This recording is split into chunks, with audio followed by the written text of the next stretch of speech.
نوجوان بھی ہمارے ساتھ بیٹھے. میرے پاس تو بہت ساری خبریں ہیں میرے صاحب جو جاننی ہے. ہاں پارلیمنٹ کا بھی حال جاننا ہے. جی پارلیمنٹ کا بھی ہے, توہین عدالت کیس جو ہے وہ بھی پینڈنگ ہو گیا, اس کی بھی کیا صورتحال ہو سکتی ہے. آصف طاہر ہمارے ساتھ ہیں جی, کیا جاننا چاہیں گے؟ میں آپ سے یہ جاننا چاہوں گا کہ عمران خان صاحب نے 2 دن پہلے بیان دیا تھا کہ وہ ودن 9 days ملک سے آدھی کرپشن کو ختم کر دیں گے, لیکن اس آدھی کرپشن کو یا پوری کرپشن کو ختم کرنے کے لیے ایک انقلابی پروگرام چاہیے, اور اس انقلابی پروگرام کو رن کرنے کے لیے ایک انقلابی ٹیم چاہیے. تو آپ کیا سمجھتے ہیں کہ ان کی جو حالیہ ٹیم جو ان کے پاس ہے, جن کا ماضی بھی ہم سب کے سامنے ہے, کیا وہ اس ٹیم کے ساتھ یہ کچھ کر پائیں گے جو وہ کہہ رہے ہیں؟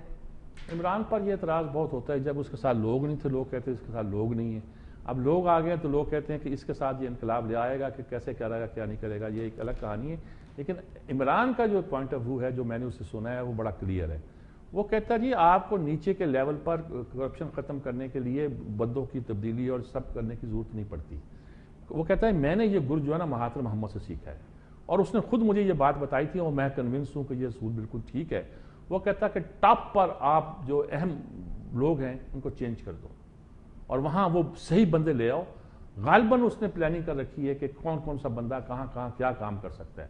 اس کا کہنا یہ ہے کہ یہ چھوٹے لیول پر کرپشن خود ہی ختم ہو جاتی ہے اگر آپ ٹاپ پہ صحیح اور کریکٹ بندے جو ہیں وہ لے آئیں. اب آپ کا کہنا یہ ہے کہ کیا ان کی ٹیم اس قابل ہے کہ وہ لا سکتے ہیں؟ میرے خیال میں ہو سکتا ہے عمران کا خفیہ ہتھیار بھی ہو. ٹیم تو وہ ان لوگوں کو لے کے نہیں آئے گا جو الیکشن میں ان کے ساتھ ہیں, اس کے لیے اس نے سوچ رکھا ہوگا. ہو سکتا ہے کہ کوئی ہارورڈ کا گریجویٹ ہو سکتا ہے کوئی ہمارا پرانا آدمی ہو. وہ عمران کے پاس یقیناً ہوگا, اس نے ہاسپٹل چلایا ہے, یونیورسٹی چلائی ہے, وہ ایک کانسیپٹ رکھتا ہے, پرسیپشن بھی اس کی کلیئر ہے. میرے خیال میں ضرور کچھ کرے گا, اور اگر اللہ کی نصرت بھی اس کے ساتھ ہوئی تو ہماری قسمت میں بدلیں گی انشاءاللہ. اچھی امید رکھنی چاہیے. منور علی جی, آپ کیا جاننا چاہیں گے؟ میر صاحب آپ نے شروع میں ذکر کیا کراچی کے حالات کا, تو اس بارے میں آپ سے جاننا چاہوں گا کہ یہ تھوڑے سے نا میں اس بارے میں مجھے بتائیں کہ جو اس کی ٹائمنگ ہے کہ پہلے ہم نے دیکھا کراچی کے حالات بہت خراب تھے, اب پھر سینٹ انتخابات تھے, سب کچھ اوکے تھا, پنجاب میں لوڈ شیڈنگ بھی نہیں تھی. جیسے ہی انتخابات ہو گئے تو فاروق ستار صاحب کا بیان ہے کہ اب بلدیاتی انتخابات کروائے جائیں, ٹھیک ہے, اور اچانک ہی حالات خراب ہو گئے کراچی کے بہت زیادہ, اور پنجاب میں لوڈ شیڈنگ بھی ہو رہی ہے جس کا شہباز شریف صاحب الزام دے رہے ہیں زرداری صاحب کو یہ جان بوجھ کے کیا جا رہا ہے. اور یہ کراچی اور لاہور کے جو حالات ہیں, یہ لوڈ شیڈنگ پنجاب میں ہو رہی ہے اور یہ بلدیاتی نظام جو بلکہ وہ ایم کے ایم ایل اے کہتے ہیں کہ جو ساری ان کے ترقیاتی کام ہیں لاہور میں تو ہو رہے ہیں, وہ اس کو مشروط کرتے ہیں اپنے بلدیاتی انتخابات سے. تو یہ دہشت گردی بھی اسی کا تو نہیں کوئی وجہ ہو سکتی؟ اصل میں جی ایم کے ایم کا تو سٹینڈ بڑا کلیئر ہے کہ بلدیاتی انتخابات ہوں, کیونکہ اس کے نتیجے کے طور پر کراچی کی شہری حکومت ان کے ہاتھ آتی ہے. حیدرآباد میں بھی اور سکھر میں بھی ان کا کنٹرول ہوتا ہے شہری علاقوں میں. وہ چاہتے ہیں کہ ہم یہ کنٹرول سنبھالیں اور چلائیں, اور ہم نے کر کے دکھایا کہ انہوں نے یقیناً مصطفیٰ کمال کی جو میئرشپ تھی اس میں انہوں نے اچھا کام کیا تھا, وہ یہی چاہتے ہیں. پنجاب میں بھی لوگوں کا خیال ہے کہ بلدیاتی الیکشن ہونا چاہیے. شہباز شریف صاحب کا کانسیپٹ ہی اور ہے, وہ چاہتے ہیں کہ صوبائی حکومت, بلکہ صوبائی حکومت نہیں, وہ اس میں بھی سارے اختیارات انہی کے پاس ہونے چاہیے, اور پورے صوبے میں یہ نظر آنا چاہیے کہ جو کچھ کام ہے وہ شہباز شریف کر رہے ہیں, بلکہ ان کی انگلی کا کمال ہے جس پر سارا پنجاب بلکہ سارا حکومت ہے نا, گورنرشپ بھی ان کے پاس ہے. نہیں, گورنرشپ حکومت نہیں ہوتی نا جی. حکومت تو یہ ہوتی ہے کہ جب آپ کے پاس میئرشپ ہے تو آپ کے پاس پیسے ہیں, آپ کے پاس وسائل ہے, آپ نے کام کرنا ہے. جہاں تو وزارت اعلیٰ آپ کے پاس ہو, وہ پورے سندھ کی حکومت میں تو وہ حصے دار ہیں, لیکن جس کام کو وہ کرنا چاہتے ہیں وہ چاہتے ہیں جی ہماری یہ جو سول حکومتیں ہیں, شہری حکومتیں, یہ ہمارے ہاتھ دی جائیں, اور وہ پیپلز پارٹی فی الحال اس میں ریلکٹنٹ ہیں. ہر جگہ ریلکٹنٹ ہیں یہ لوگ, لیکن ڈیموکریسی چلانے کے لیے لازمی ہے کہ بلدیاتی لیول پر انتخابات بھی ہوں, اس کا نام شہری حکومت ہو یا کچھ بھی ہو, اور اس کے لیے اگر آپ نے آئین میں ترمیم کرنی ہے, قانون میں, آئین میں تو یہ مسئلہ نہیں ہے, تو آئین میں ترمیم بھی کر لیں. ہر صوبے کو اختیار بھی ہے, وہ بھی نہیں کر پا رہے ابھی تک. بل وہی کہ وہی چاروں کے چاروں صوبوں میں پینڈنگ پڑے ہوئے ہیں.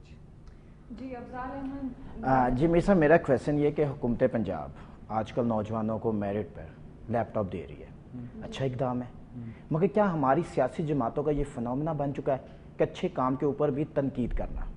آپ دیگر صوبوں کی ایگزامپل دیکھ لیں, صوبہ بلوچستان, کے پی, صوبہ سندھ, کوئی ایسا اقدامات نہیں. اگر کوئی اچھا اقدام کرتا ہے تو ہم لوگوں کو اسے اپریشیٹ کرنا چاہیے یا کہ اسے تنقید کا نشانہ بنانا چاہیے؟ اس کے بارے میں یہ تو اچھی بات ہے کہ آپ نے اس کی تائید کی. بہت سے لوگوں کا خیال ہے کہ جی یہاں تعلیم, ان کو کتابیں چاہیے, اور پرویز الہی نے کتابیں دینے کا سلسلہ شروع کیا, تو میں نے کتابیں اب بھی مل رہی ہیں, کیونکہ میں جانتا ہوں ایسے بچوں کو جو ایسے اسکولوں میں پڑھتے ہیں جن کے بارے میں معلوم ہوا کہ نہیں کتابوں کو فرض کیا, ہم نے سوچا کہ بھئی یہ پڑھ رہے ہیں تو ان کو کتابیں چاہیے ہوں گی, نیا سال آیا تو معلوم ہوا کتابیں نہیں چاہیے, وہ تو اسکول سے مل جاتی ہیں. تو بہت سے سسٹم انٹیکٹ ہیں اب بھی اس صوبے میں. اور یہ اگر لیپ ٹاپ کا ہے تو یہ اسٹیپ فردر ہے. کچھ لوگ کہتے ہیں جی یہ نوجوانوں میں جو اس کی تحریک انصاف کی مقبولیت ہے اس کو توڑنے کے لیے کیا گیا. چلو ٹھیک تو کیا نا, غلط تو نہیں کیا.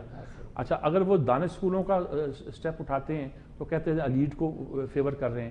یہاں تو بہت سے لوگ, مثلا کسی نے کہا, بہت اچھا مریم نواز نے جواب دیا. اس نے کہا جی ٹویٹر پہ اس پہ کرتے, اس پہ انہوں نے کہا کہ جی ہم نے لیپ ٹاپ تو لے لیا ہے, ووٹ ہم فرض کیا, انہوں نے آگے لکھا ہوگا عمران خان کو دیں گے. تو انہوں نے کہا کہ اس کا مطلب یہ ہے کہ ہم نے لیپ ٹاپ میرٹ پہ دیے ہیں, سیاست بازی نہیں کی. اچھا ان کا اعتراض یہی ہے کہ بے نظیر پروگرام میں سیاست بازی ہو رہی ہے. ہم سیاست بازی نہیں کرتے, میرٹ پر جو لوگ بھی آتے ہیں وہ ہماری پارٹی کے ہوں کسی اور پارٹی کو, ہم اس کو دیکھتے نہیں, سب کو لیپ ٹاپ دے رہے ہیں.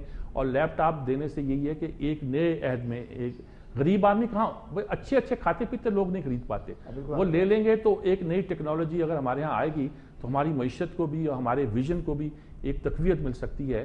اور میرے خیال میں یہ ایک طرح کا بریک تھرو ہو سکتا ہے. انڈیا نے اس سے بہت کمایا ہے. ہمیں بہت پہلے اس طرف چلنا چاہیے تھا, ہم پیچھے رہ گئے. اگر یہ کام ٹھیک ہو گیا, اور انہوں نے پہلے کمپیوٹر پرووائڈ کیے تھے, اب ان کے ٹرین ٹیچر اور سب چیزیں پرووائڈ, اگر نہیں ہوں گے تو بچے تو خود سیکھ لیتے ہیں جی. وہ تو جو چیز ہمیں نہیں آتی ان کو بہت بہتر طور پر آتی ہے جی. جی بالکل. اچھا میر صاحب, پارلیمنٹ میں پاک امریکہ تعلقات پر خارجہ پالیسی پر بحث ہونی تھی جو آج منڈے سے یقیناً سٹارٹ ہونی تھی, لیکن بظاہر کوئی کنسنسس ڈیولپ ہوتا نظر نہیں آ رہا. تو آپ کیا سمجھتے ہیں, کوئی ایسا فیصلہ, کوئی ایسی پیش رفت ہو سکے گی؟ اصل میں بات ہے یہ فیصلے فارن پالیسی کے وہاں کرنے والے ہوتے نہیں پارلیمنٹ میں. ہم ہر چیز کو ذرا سیاست کا مسئلہ بناتے ہیں, وہاں لے آئے ہیں, اس پہ گفتگو کر رہے ہیں, کمیٹی بنا دی, اس نے باعث کر دی. اچھا ان کی جنرلائزڈ ساری پرپوزل ہیں. اب leader of the opposition Chaudhry Nisar نے پہلے دن کہہ دیا, ہم سے پوچھا نہیں تھا. انہوں نے کہا وہ ساکھ ڈار آپ کا بندہ موجود تھا, انہوں نے کہا جی اس کو کہہ دیا تھا اپنے لیڈر سے ہی بات نہیں کرو, اور آخری مسودہ چھپایا گیا. معلوم ہوا کہ کچھ لفظ چینج کیے گئے تھے جن لفظوں کو ڈر تھا کہ کہیں اپوزیشن والے اس پہ, جس پہ کہا گیا تھا کہ اس معاملے پہ سختی سے عمل کیا جائے تو عمل کیا جائے گا, فوری عمل کیا جائے گا تو فوری کاٹ دیا. اس طرح کی کچھ بہت سی چیزیں تھیں جو کی گئی تھیں, اور جس کا مطلب تھا کہ قرارداد کو بعد میں اپنے حسب منشا حسب حال انٹرپریٹ کر دیا جائے. چودھری نثار بھی کہہ رہے ہیں کہ صاحب نہیں ہے اس میں یہ جو آپ ایجنسیوں کو پاکستان میں آپریٹ کرنے کی اجازت دے دیں, ایسی 2-3 انہوں نے باتیں کی, یہ باتیں ہمارے مفاد کے خلاف ہیں. اب مولانا فضل الرحمان کہہ رہے ہیں کہ پریزیڈنٹ ہاؤس میں بیٹھ کر آپ نے طے تو کر لی ہے, سنا ایک میٹنگ ہوئی ہے بقول فضل الرحمان صاحب کے, اور اس میٹنگ میں نیٹو کی سپلائی لائن کھولنے کا فیصلہ کر لیا آپ نے. وہ فیصلہ کر لیا, ہم سے کیا ربر سٹیمپ لگوا رہے ہیں, پہلے وضاحت کریں کہ ایسا فیصلہ ہوا کہ نہیں ہوا جی. وہ بھی غصے میں ہیں, وہ بھی پھولے ہوئے ہیں. ایم کیو ایم ہڑتال کر کے پروٹیسٹ کر کے باہر آ گئی ہے, وہ کراچی کے مسئلے پر وہ بھی نہیں. چوہدری شجاعت نے اور مشاہد حسین نے آج پریس کانفرنس کی, اس میں چوہدری شجاعت نے خاص طور پر ایک بڑی اہم بات کی ہے. مشاہد کی پوری بات میں سن نہیں سکا, وہ تو خیر بہت سائنٹیفک گفتگو کرتے ہیں اور بڑی معاملہ فہمی رکھتے ہیں اس معاملے میں. چوہدری صاحب اپنے جھٹکے انداز میں ایک بات انہوں نے کر دی, انہوں نے کہا دیکھو بات یہ سیدھی ہے, یہ معاملہ بڑا نازک ہے, صرف اسمبلی کے اندر نہیں, اسمبلی کے بعد کے لوگوں سے پوچھ لیا جائے, کنسنسس ڈیولپ کرو. اسمبلی سے باہر کون ہے؟ عمران خان ہے جی, جماعت اسلامی ہے. دیکھیں یہ 2 بڑی فورسز تو اسمبلیوں سے باہر ہیں. اب تو دفاع پاکستان کونسل بھی ہے جو بڑے بڑے جلسے کر رہی ہے, اور اب ہو سکتا ہے سنی تحریک کو بھی آپ لیں یا اور کو بھی لیں. تو جس نے آزاد پاکستان کے نام پر کانفرنس کی ہے جی, کنسنسس ڈیولپ کیا ہے, انہوں نے کہا اسلامی فلاحی ریاست بنانا چاہتے ہیں. تو چوہدری شجاعت باہر کی قوتوں سے ڈرتے بھی ہیں, خائف بھی ہیں, کیونکہ انہوں نے تو یہ کہہ دیا ہے صاف سیدھے معنوں میں طالبان نے کہ ہم جو ڈرائیور لے کے جائیں گے نیٹو کا سامان ان کی گردنیں کاٹ دیں گے وغیرہ وغیرہ, بڑا سخت بیان دیا ہے. تو میرا خیال چوہدری شجاعت جو ہیں وہ سارا بوجھ اور ساری ذمہ داری اپنے سر پر یا پارلیمنٹ کے سر پر ڈالنا نہیں چاہتے ہیں. اس وقت ایم کیو ایم, فضل الرحمان, مسلم لیگ نون, مسلم لیگ کاف آج کے دن تک کوئی بھی آن بورڈ دکھائی نہیں دیتے. تو پھر کیسے قرارداد پاس ہوگی؟ انہوں نے اوباما سے بھی رونا رویا ہے اپنے ہمارے گیلانی صاحب نے کہ صاحب وہ میں قرارداد پارلیمنٹ میں چھوڑ کے آیا ہوں, واپس جاؤں گا تو اس کو پاس کراؤں گا اور کوشش کروں گا. اور 1 گھنٹے کی انہوں کا ملاقات طے تھی, باقیوں سے 20-20 منٹ کی تھی, اور ان سے 1 گھنٹے کی طے ہوئی تھی ملاقات. اور بتایا ہوگا کہ میں فلاں کی اولاد سے ہوں, فلاں میری گدی ہے, فلاں میری درگاہ ہے, میرا بڑا ٹیک ہے پاکستان میں. تو بابا نے کہا کہ چلو اس کو زیادہ وقت دے دو, تو کوئی ایسی بات ہوئی ہوگی, میں یہی کہہ سکتا ہوں. اچھا میر صاحب, ہمارے پاس ای میلز بھی آتی ہیں اس پروگرام کے حوالے سے. آج میرے پاس پورا صفحہ ہے ای میلز کا, لیکن پروگرام کا وقت جو ہے وہ ختم ہو چکا ہے, شامل نہیں کر سکتے. اس کے لیے معذرت کریں گے اپنے ناظرین سے. آپ ای میل جو ہے وہ کرتے رہیں, ای میل ایڈریس جو ہے وہ ہماری اسکرین پر آ رہا ہے, اور خاص طور پر آپ کے سوالات, آپ کا فیڈ بیک اس پروگرام کے لیے بہت ضروری ہے. بہت شکریہ آپ کا, بہت شکریہ سجاد میر صاحب آپ کا. اور اس کے ساتھ ہی ناظرین, آج کا پروگرام کا وقت جو ہے وہ ختم ہو گیا ہے. کل دوبارہ حاضر ہوں گے. لیکن جاتے جاتے اتنا کہوں گی کہ اتنے سارے اندھیروں میں ہمیں مایوس نہیں ہونا, بلکہ اپنی جو ہارڈ ورکنگ ہے, اپنا پیشن ہے اور اپنی جو امید ہے اس کا دیا جلائے رکھنا ہے, کیونکہ ہر رات کے بعد سحر ضرور ہوتی ہے. اپنا خیال رکھیے گا. اللہ حافظ.